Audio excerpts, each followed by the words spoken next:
弟兄姊妹們早晨，好快已經嚟到2025年最後一個禮拜，最後一個主日啦。我哋好好思想，我哋今日花啲時間去思想25年嘅發生過嘅事情，仰望2026年將會進入新嘅一年，我哋點樣去籌備，點樣去預備？首詩歌係新的異象，新的方向。新嘅一年，我哋遇見新嘅事情，神亦都有為我哋預備新嘅事情，我哋要預備我哋嘅心進入新嘅一年。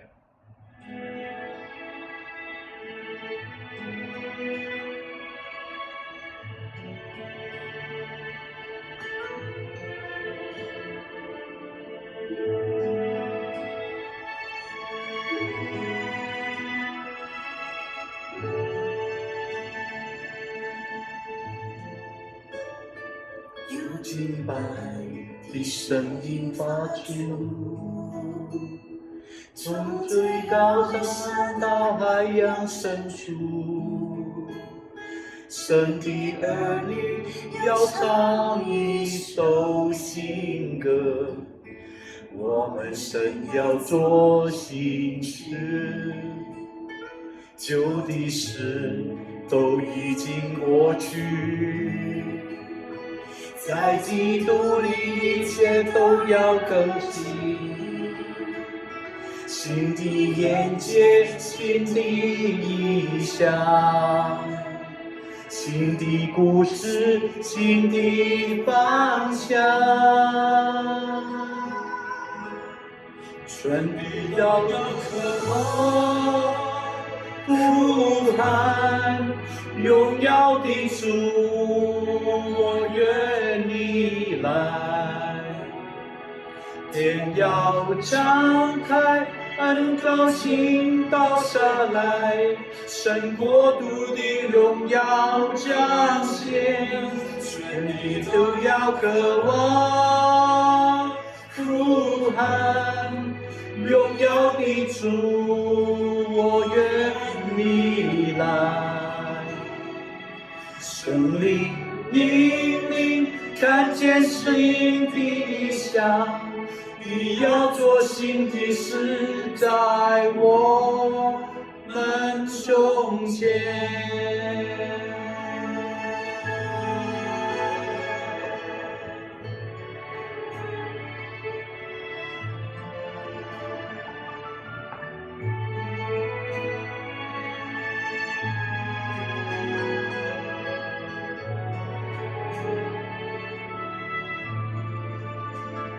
有敬拜的声音发出，从最高山到海洋深处，神的儿女要唱一首新歌，我们是要做新事，旧的事都已经过去，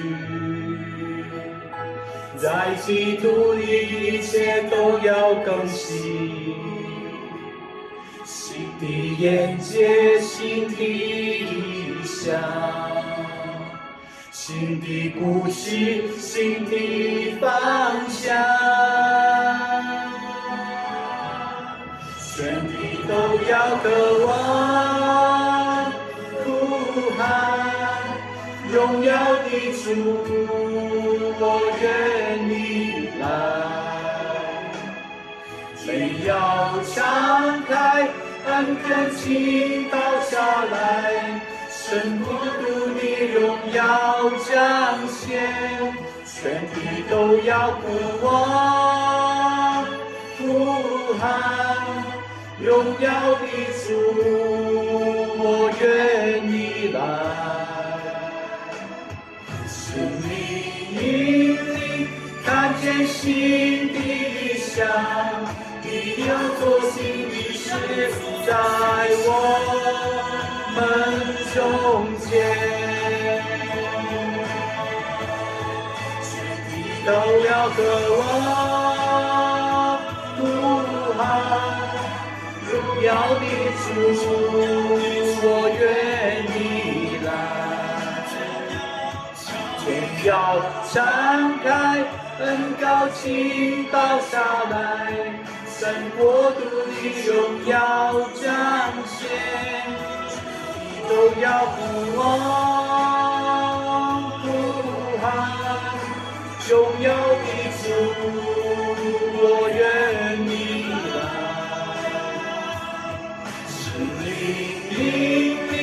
看見新的理想，你要做新的事在我們中間。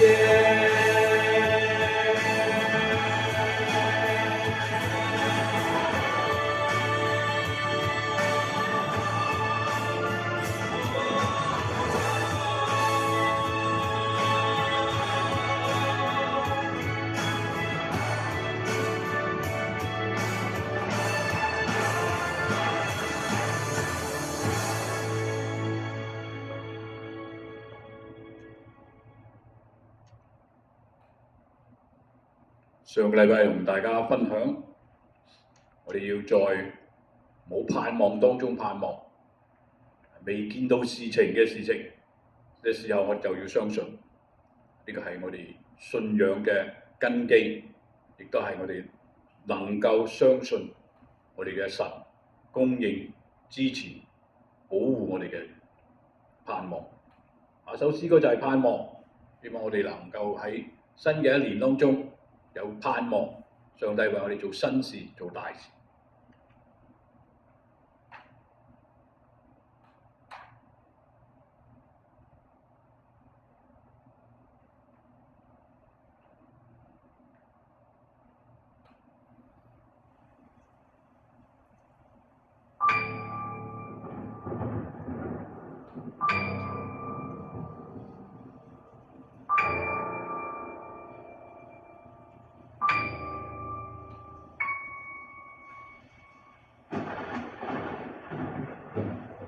滿萬國，恐嚇逼迫強權，到處戰火，末世充斥惡號，應對罪惡，怎去支撐信念？你話語帶來曙光，不從惡人的計謀，不站罪人的道路，不坐褻慢人座位。為喜愛耶和華律法，遵照主的一切訓示，晝夜思想，變為有福。神啊，永存永在，為你讓我心存盼望，求你將我栽於溪旁，我時候結滿果子。神啊，永存永在，為你讓我心存盼望，期盼義人得祝福引導，惡人像糠秕散開，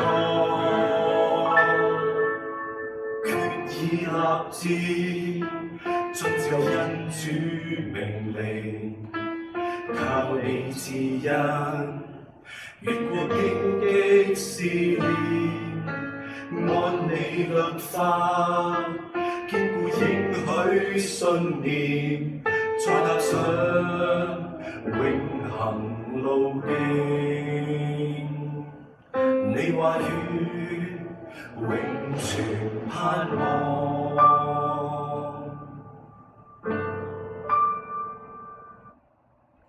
我哋必須要有盼望，人生必須要有盼望。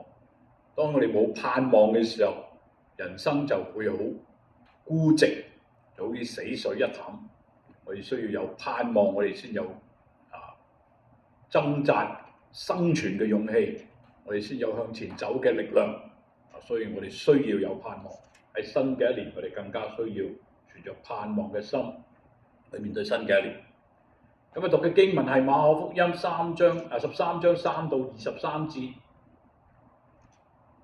耶穌在橄欖山上對聖殿而坐，彼得、雅各、約翰、安德烈暗暗問他說：請告訴我們，什麼時候這些事呢？這一切的事成的時候是什麼預兆呢？耶穌說：你們要謹慎，免得人迷惑你們。將來有些人冒我的名來說我是基督，並且迷惑許多人。你們亦聽見打仗和打仗的風聲，不要驚慌，這是必須有的，只是末期還沒有到。民要攻打民，國要攻打國，多處必有地震、饑荒，這都是災難的起頭。但你們要謹慎，因為要把你們交給公會，並且你們在公會裏受鞭打。又為我的緣故站在諸侯與君王面前，對他們作見證。然而福音必先傳給萬民。人把你們拉去交給交官的時候，不要預先思慮說什麼。到那時候，給你們什麼話，你們就說什麼，因為說話的不是你們，那是聖靈。弟兄要把弟兄，父親要把兒子送到死地，兒女要起來與父母為敵，害死他們，並且要我的名被眾人恨惡。唯有忍耐到底的，必然得救。我們看見那行朽壞可憎的，站在不當站的地方，那時在猶太的應當逃到山上，在房上的不要下來，也不要進去拿家裏的東西，在田裏的也不要回去取衣裳。當那些日子，懷孕和奶孩子的有禍了，你們應當祈求，叫些日不在冬日臨到，因為在那些日子必有災難。自從神創造萬物直到如今，並沒有這樣的災難，後來也必沒有。若不是主減少那日子，凡有血氣的總沒有一個得救。只是主的選民，他將那日子減少了。那時若有人對你們說：看啊，基督在這裏，或說基督在那裏，你們不要信，因為假基督、假先知將來起來，顯神蹟奇事，倘若能行，就把選民迷惑了。你們要謹慎，看啊，凡事我都預先告訴你們了。呢段經文其實大家都好熟㗎啦。因為民攻打民，國攻打國，我哋講咗好多年啦，講完又講，講完又講。咁點解今日又要講呢？咁樣今日嘅題目係亂局中找平安。我哋回顧2025年最大嘅新聞，一開始2025年嘅就係關稅戰。好多人都覺得關稅係針對中國發出嘅。因為中國咧過去10幾年買咗好多貨俾美國，美國咧就使咗好多錢，中國就賺咗好多錢，所以咧就好多人覺得關稅戰淨係面對中國。但係如果大家留意嘅話咧，關稅戰並不是淨係單純面對中國，記唔記得關稅係面對世界每一個國家，甚至歐洲、英國、法國、德國無一幸免。咁造成一個咩現象呢？造成一個現象就係歐洲開始疏離美國。美國從世界大戰、第二次世界大戰之後咧，一直都同歐洲聯盟做一個好緊密嘅聯繫。美國咧係歐洲聯盟嘅老大哥。從呢2025年開始，美國向歐洲收關稅嘅提高嘅之後，整個歐洲咧都有心轉移離開呢個美國嘅老大哥啦。咁樣會發生咩事呢？好可能會發生嘅事就係明年2026年，歐洲開始親中過咗去冇幾耐法國總統馬克龍就喺訪問中國，德國嘅總統亦都訪問過中國。將來會唔會整個政治嘅形勢轉變呢？我哋真係要睇2026年嘅發展。第一整個世界嘅局勢，明年可能會開始改變。咁我哋睇亞洲嘅局勢又如何呢幾年咧尤其是今年咧中國常常都講到話要台灣要收返台灣，台灣係中國嘅屬土，台灣同中國嘅事務係國家事務，國內嘅事務係家事。你哋外國唔好理。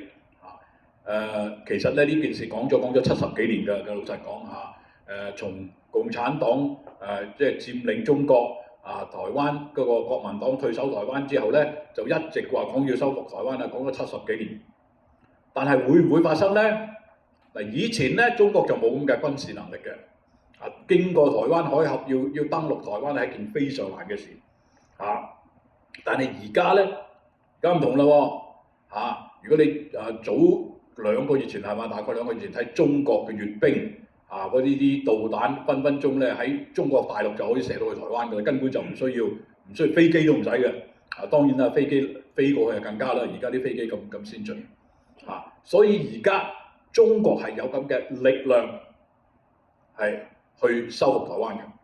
當然啦中國而家一直都係驚緊美國喺度撐住台灣美國撐住台灣，你唔好碌遠嚟你打台灣，我都打你㗎咁一直都喺呢件事情度糾纏嘅。2026年呢件事情發生會點樣呢？我哋唔知道，我哋必須要繼續留意世界嘅大事。加上咧，日本個首相嘴多又話中國打台灣咧，日本咧就會幫手啦，咁搞到火紅火綠。亞洲並不是一個好安全嘅地方。其實好多人講咧，就呢個武統台灣嘅事情咧，可能真係會有發生嘅機會。2025年最大嘅話題，除咗係關稅、戰爭戰爭我哋講好多啦，民要攻打民，國要攻打國。AI 係一個最大嘅話題。AI 會唔會取代人力呢？好多人都講AI 將來會取代好多人嘅工作，好多人會失業。科技發展非常厲害。中國如果你留意睇中國嘅新聞，而家中國又有狗隻嘅機械人，人嘅機械人都有喎。發展咧真係一日千里。2026年 AI 嘅發展可能會更加突飛猛進，可能更加成為各大國家去追求去發展嘅一個目標。舊年除咗呢個ChatGPT 之外咧，仲有一個 DeepSeek 出咗爐大家都好震撼嘅，中國出產嘅呢個智能科技。所以咧我哋明年我哋要睇智能科技嘅競賽發生到咩地步？睇落好似中國大陸起步咧，比美國、歐洲更快。你唔好講其他，淨係講高鐵。高鐵而家喺中國大陸最快接近300公里，聽講話有可能即係去到400公里嘅，一小時行400公里喎。即係話我哋而家上車搭高鐵，夜晚可以到北京喎，咁犀利喎！上次習近平嚟香港訪問7月份香港會計嘅時候，都係夜晚坐高鐵落嚟講完説話坐翻高鐵翻去嘅啫喎。有啲人話仲好過坐飛機喎，你起碼唔使又上又落喎。但係美國有冇高鐵？美國主要係共下得火車就有所以我哋實在真係要留意世界嘅轉變。戰爭啦唔好講啦，我哋頭先已經講咗讀咗經文國要民要攻打民，國要攻打國。俄烏戰爭已經差唔多3年啦，快3年多快4年。前嗰2日俄國先做咩？派無人飛機去打烏拉克個基輔。你知唔知澤連斯基已經嚟咗美國咧，準備同侵傾偈啊？有呢件事情可以搞到幾時咧？我哋都唔知。以巴戰爭我哋都知道啦嚇，舊年搞到如火如熊嚇，連到我翻香港都唔敢搭呢個阿聯酋嘅航空公司嚇。好感謝主咧，就停咗落嚟啦。加上印度同巴基斯坦戰爭雖然係好短暫，但係咧都係一場戰役。泰國同柬埔寨嘅戰爭咧仲打緊啊！啱啱先話中國喺度談停火，可能咧都會有停火嘅機會。2025年嘅戰爭一啲都唔少，槍擊事件。前2個禮拜記唔記得澳洲發生槍擊嘅事件啊？2個槍手打傷咗好多人，仲要係恐怖主義相信係恐怖襲擊嚟嘅。我哋睇下呢個2025年嘅統計，槍擊事件喺法國發生咗9次。除咗槍擊事件之後，你有冇記得有2次有人開車撞入人群啊？有恐怖主義。德國發生咗3次，意大利發生咗4次，英國發生咗3次，澳洲發生咗2次，美國發生咗383次。喺美國開槍事件對我哋嚟講已經係咩啊？家常便飯啊！大概2-3個禮拜嚟一次睇下再幾嚴重咁解嘅啫，係咪啊？例如我哋嘅總統上任之前都俾人暗殺今年最大嘅新聞就係 Clan Cook 記唔記得嗰個基督教嘅民運分子俾人開槍打死所以我哋其實係活喺戰爭恐怖嘅陰霾當中。2025年，除咗之外，仲有咩啊？天災人禍咯，係嘛？緬甸嘅地震5500人喪生，泰國嘅地震大概都記得冇幾耐之前成個商業大樓冧咗落嚟，1000多人受傷。阿富汗嘅地震2200人受傷。最近發生嘅宏福苑大火160人死亡，天災人禍4圍都係。我哋見到2025年其實係發生咗好多事情。咁我哋點樣睇2026年啊？2026年會唔會更差呢？咁樣，但我哋睇一件事情聖經裏面講過我哋已經好熟嗰啲經文見到打仗嘅聲音、打仗嘅風聲，不要驚慌。這些事情必須要有發生，但是末後還沒有來到。我哋成日基督徒講末世嚟啦，末世嚟啦，弟兄姊妹，末世未有來到，只係末世嘅咩前兆。馬太福音裏面講得更清楚，好似生 BB 嘅時候，你肚痛啦，唔係馬上肚痛馬上生得㗎嘛，係嘛？痛咗都起碼痛幾個鐘頭有啲痛成10個鐘頭先仲生得㗎嘛，係前兆，唔使驚，驚要驚少少，唔使好驚。呢啲事情只要話你聽咩末世嚟啦，好好預備，記得呢句説話。咁2025年發生過咁多事情啦，又 AI 啦，攞咗人嘅工作啦，又地震啦，又天災啦，又加上呢個關稅啦，每個國家嘅關係越嚟越緊張啦，整個政治局勢會轉變啦，咁我哋點樣面對2026年？2026年我哋必須有一件事情非常小心嘅處理資訊。而家咪資訊而家好發達你網上咩資訊都有，但係唔係所有都係真。我哋必須要小心我哋必須要小心了解去明白究竟係咩事情，唔好咩資訊都接受。唔單止係網上嘅資訊好多，因為末世嘅時候咧，必定有好多假消息我哋等一陣講。2026年我哋必須要與時並進，我哋唔單止2026年要與時並進，我哋每一年都要與時並進，學習新嘅科技。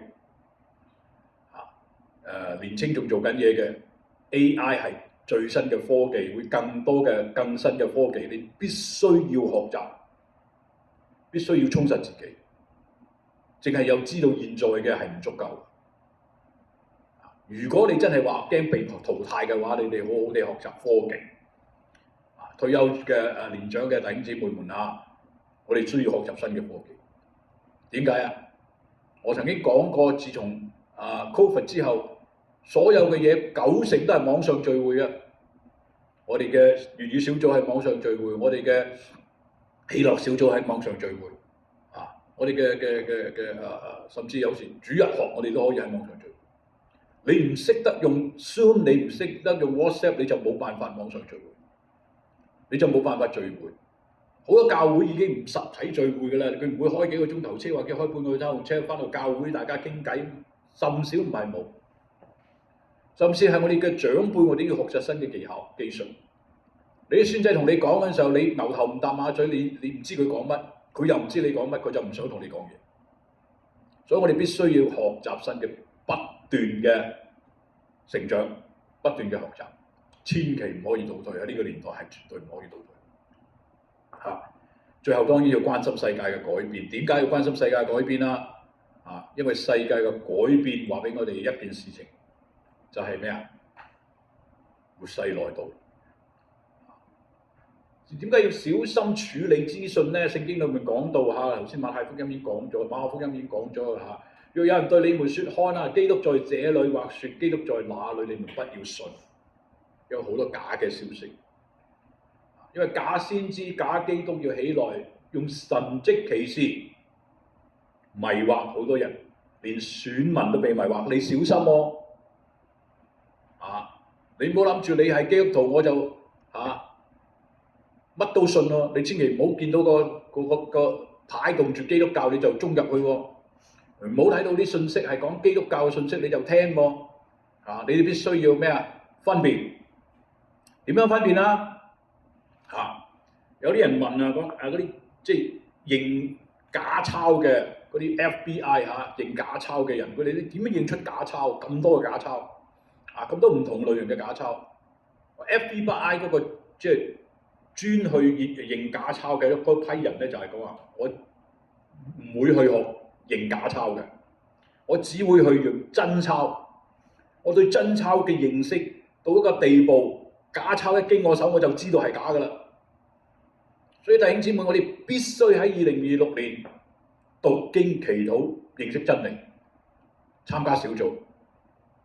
如果你夜晚唔參加得嘅話，粵語小組太夜嘅8點鐘嘅，我哋朝頭早有喜樂小組10點鐘，禮拜六朝頭早，第2個禮拜Andy 老師幫我哋帶查經。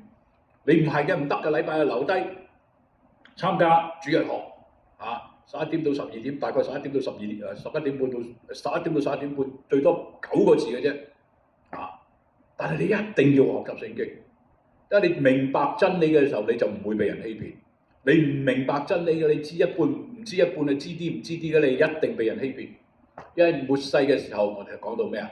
一定好多假嘅消息要小心處理，假先知、假基督會出現。最重要一樣咩啊？佢哋能夠行神蹟奇事迷惑你哋，所以我哋必須要咩啊？喺基督嘅話語裏面扎根，不管小組又好，主日學又好，必須要參加，必須要參加。要關心世界嘅改變。弟兄姊妹，你唔好以為我坐到過日子就得啦，仗打唔到嚟我馬利蘭，風唔吹到嚟馬利蘭，我國家自掃門前雪，呢樣嘢係唔可以嘅。我話你聽，因為咩啊？主耶穌話過，喺馬太福音裏面更加詳細講到，挪亞的日子、人子降臨的日子也是怎樣。洪水以前人吃喝嫁娶，直到挪亞來嘅時候，方舟嚟嘅時候，似唔似挪亞嘅時候啊？而家嘅人仍然係咩啊？飲飲食食、婚嫁照常過日子，返工放工。總之出面咧唔打風唔吹落雨就 OK 啦。我哋唔可以，我哋基督徒絕對唔可以。我哋要警醒，因為末世要嚟到。你而家過緊嘅日子係平常嘅日子，但係失驚無神，事情就發生。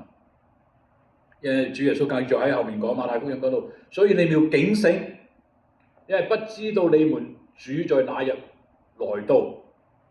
家豬若知道幾更天有賊來，就要警醒，又嚟咯喎，第二次就講到警醒咯喎，不容人刮透房屋，這是你們所知道的。要好好預備，你屋企都會裝防盜器，係咪啊？你屋企都會裝呢個防火器，點解啊？以防萬一，千祈唔好住喺度安安樂樂啊！喂，唔緊要啦，有日子就過啦，有飯就食啦嚇，有戲就睇啦。記唔記得大概幾年前？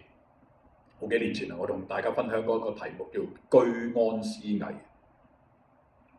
你住得好舒服，而家好安靜，馬尼蘭感謝主又無風又無浪，但係千祈唔好就係因為無風無浪而家咩沉醉着自己。你知唔知一個英雄點樣會失敗？一個戰士、一個將軍點會失敗？因為過着安穩嘅日子，冇仗打咯，喺屋企咪休息咯，食得好瞓得好咯，越嚟越肥咯，係嘛？要打仗嘅時候點啊？冇晒狀態，弟兄姊妹，我哋唔可以，我哋必須咩時候都要裝備自己、預備自己，因為仗隨時都會打，災難隨時都會降臨，你預備好未？警醒！2026年最重要嘅事情就係咩？警醒！但係又唔需要擔心嘅，又唔使要驚成咁嘅嚇。哎呀，好驚啊，好驚啊！牧師講到我好驚啊，又打仗，又話 AI 又話冇工做嚇，又話災難嚇，都唔知幾時到馬尼蘭地震。你記唔記得馬尼蘭前幾年地震過馬尼蘭雖然冇乜地震，你唔知道都唔知幾時幾日無端端即係香港人講無啦啦又震一餐咁樣。台灣啫，係嘛？琴日就7級地震，咁啊當然台灣係地震區，咁啊成日都震㗎啦嚇。就係災難咩事嚟到唔知道，但係我哋要警醒，好好預備。係咪要驚啊？唔需要驚，係嘛？亂世一定係亂世，戰爭會繼續，災禍會繼續，經濟會唔會低迷？可能會，世界會唔會亂？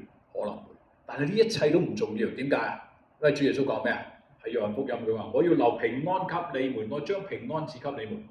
我是賜的不是世人所賜的平安，你心裏不要憂愁，也不要膽怯。咩係真嘅平安啊？真嘅平安唔係冇風冇浪，冇搞清楚。真嘅平安係咩？當風浪嚟到嘅時候，你咩啊？你有把握，清楚嗎？世人求咩啊？無風無浪，點解要去拜神啊？點解去要裝頭炷香啊？求咩啊？無風無浪咯，家宅平安咯，係咪啊？升官發財咯。但係我哋唔係，基督徒唔係。我哋係有股力量喺不平安嘅時候，心裏面平安。最主要係咩啊？揸住我哋嘅主嘅應許，揸住主，我哋要同在。你身邊可以失去所有嘅嘢，但你有主，你就可以有盼望。我哋曾經講過下好多，大概舊年啦都差唔多講箴言嘅時候，講到財富。好多人攬住啲錢啊！哎呀，真係最慘係咩啊？冇晒啲錢，最慘係咩？冇咗啲棺材本。年紀大冇得講，可能就傷痛啲。年輕嘅錢係咪重要啊？錢當然係重要啦，有冇錢就萬萬不能，係嘛？但係錢你年輕嘅，我敢保證你一定揾得翻。你有手有腳有工做，你一定有得翻。多少人因為股票跌下失去咗金錢而跳樓犧牲，係咪好蠢啊？你有一口氣，你一命嘅，你一定揾得翻。你去睇下多少嘅奮鬥嘅經歷，有啲人做生意失敗，炸你下一大堆錢，只要努力捱5年捱10年，還晒啲錢，仲有自己仲可以賺翻筆錢。只要有一口氣，錢係揾得翻。所以既然金錢唔重要啦，間屋咧燒咗，咁點咧？好似即係好難過嘅黃福園嗰班災民，咁點啊？只要你有生命，間屋會咩啊？會修補得好，修唔好政府話咩啊？另覓地方重建一個谷村，你一日你可以住翻入去。但係最重要係咩啊？我哋心裏面有主同我哋同在，呢個才是真平安。外面再大嘅風浪，再大嘅事情發生，都可以咩啊？代替取代。但係我哋嘅主住喺我哋心裏面嘅時候，我哋就有真平安。所以佢呢度講到咧，記唔記得啊？馬可福音嗰度話：你哋不要憂慮説什麼。當你哋受到大逼迫嘅時候咧，嗰啲講到話嗰啲你哋要被拉去俾諸侯審判啊，被君王審判啊，唔需要擔心，亦都唔需要諗點樣回答，因為咩啊？我哋嘅主神喺我哋心中，聖靈會幫我哋懂得教導我哋點樣回答。你喺房上面啊，哎呀，遇到大災難嘅時候啊，快啲走翻去攞翻自己啲嘢啦嚇，不要下來，不要咩啊？拿自己嘅東西。宏福苑大火有幾多人講㗎？講翻佢哋自己嘅經歷，想翻轉頭攞翻個證件都攞唔到。我調翻轉頭問你，你紅大火，你會唔會走翻去攞翻個證件？個證件重要就你條命重要，係咪啊？所以好多時候我哋唔需要好多嘢係身外。證件重唔重要啊？重要，證明你嘅身份嘛。冇咗咁點啊？攞過咯，去申請咯，係嘛？香港嘅去香港去攞翻身份證咯。喺美國你咪去Social Security 攞翻張卡咯，係咪啊？去呢個MV 攞翻個車牌，你咪攞入身份證咯，係咪啊？冇咗個 passport 咪咩啊？去申請過咯，係咪啊？所以點解需唔需要？唔需要，最需要嘅係咩？你條命與主同在。喺田裏嘅不要翻去不要回去取衣裳。所以我哋要明白，我哋要知道2025年係一個好多災多難嘅年頭，所以我哋唔係淨係講2025年多災多難年頭。我記得我講2024年嘅時候，日都係講嘅多災多難嘅年頭。2026年會唔會係多災多難嘅年頭？會，但我哋而家點樣？好好預備，安然接受。我哋要知道發生咩事，唔可以唔知道，唔可以無知，一定要知道。但係聽新聞、聽消息嗰陣時要小心。因為有假消息、假新聞，我哋要知道，我哋要與時並進，我哋唔可以退後，讓時間流走。我哋亦都要好好準備，另外一方面要好好準備新嘅年。點樣裝備自己啊？最重要係咩？我哋頭先講過，參加小組、參加主日學、參加查經班，將神嘅話語好好地讀落去。我哋每日朝頭早都有靈修分享。我哋每日朝頭早都有讀經計劃，如果你冇跟嘅，明年開始跟，唔係好多嘅啫。我哋一日最多讀5到20到30節經，你可以控制得到嘅。到時有啲我有啲分享同大家分享，花啲時間思想，多啲時間2026年浸淫喺神嘅話語裏面。我哋要明白真理，因為真理使你得自由。當你明白真理嘅時候，你就唔會被欺騙。當你明白真理嘅時候，你就有把握。當你遇見困難、遇見災難嘅時候，你嘅心裏面就安穩，就踏實。因為你確信，我哋信嘅主係咩啊？掌管萬有。我哋確信我哋嘅神係公義嘅，我哋確信我哋嘅神係慈愛嘅。當我哋經歷到神嘅慈愛同公義嘅時候，出面再大風大雨你都唔需要去，因為我哋有一個永存愛我哋嘅神。我哋一齊祈禱。天父上帝，我哋感謝你，好快2025年又過去，面對新嘅一年，我哋見到有新嘅異象、新嘅挑戰。我哋可能換到艱難、風浪，但係我哋深相信你已將平安賜給我哋。而我哋仰望你、依靠你，繼續走前面嘅道路，一步一步嘅跟住你走。我哋必走喺你嘅面前，走喺你嘅身邊，你必保守我哋，帶領我哋。叫我哋警醒，我哋唔好忽略，因為唔知道賊幾時嚟，我哋先好預備。賊嚟嘅時候，我哋就有預備。如果我哋好準備新嘅一年，亦都歡迎新嘅一年來到。俾我哋有盼望，俾我哋有能力。所以聽我哋禱告，奉主耶穌名求，阿門。呢首詩歌咧提醒我哋，主耶和華在掌權。當神在掌權嘅時候，就唔需要害怕，唔需要擔心，你就唔需要驚惶，因為你生命裏面知道邊個掌舵。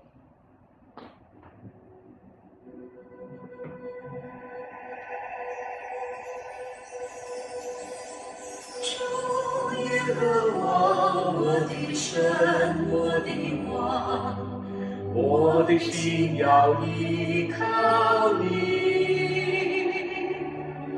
凡投靠你的必不懼怕，等候你的必不羞愧。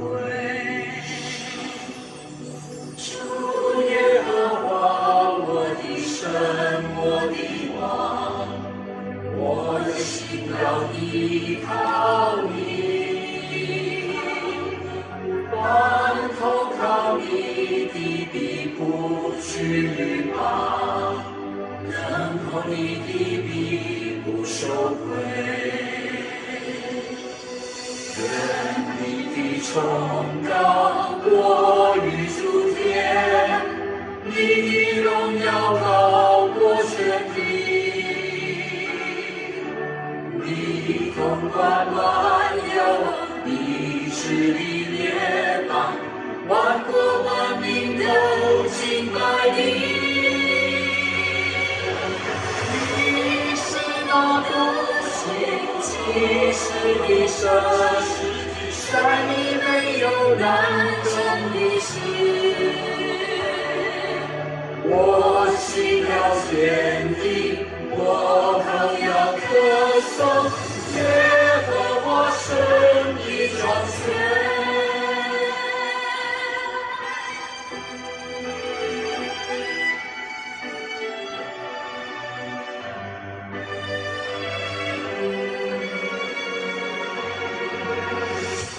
耶和華，我的神，我的王，我心要依靠你，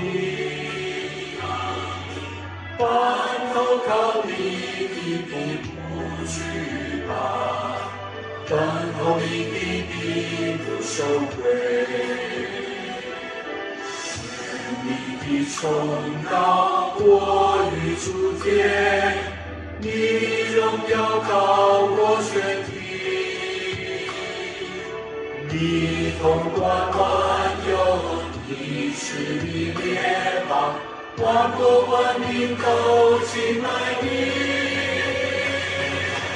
你是那獨行其事的神，在你沒有難成的事。我心要堅定，我口要歌頌耶和華神的掌權。你的崇高過於諸天，你的榮耀高過全地，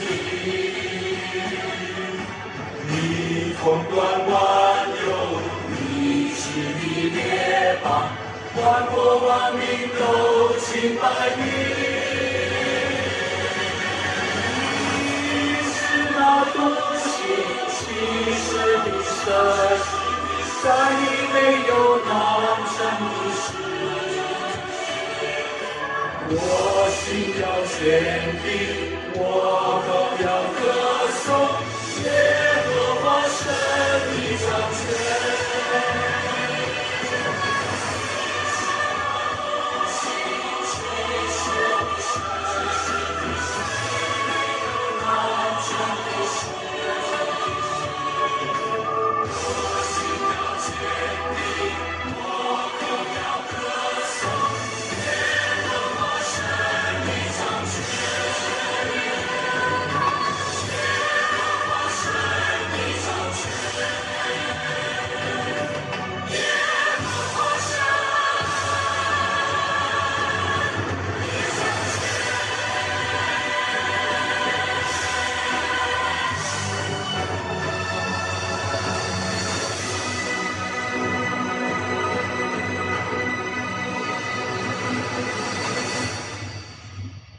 哋嘅神係掌管嘅神，雖然大水為禍，但係主耶和華仍然作王。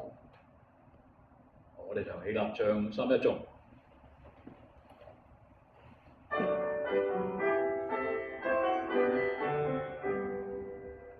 讚美真神萬福之間，悲傷生命求讚主人，天上萬軍中讚主名，讚美聖父聖子聖靈。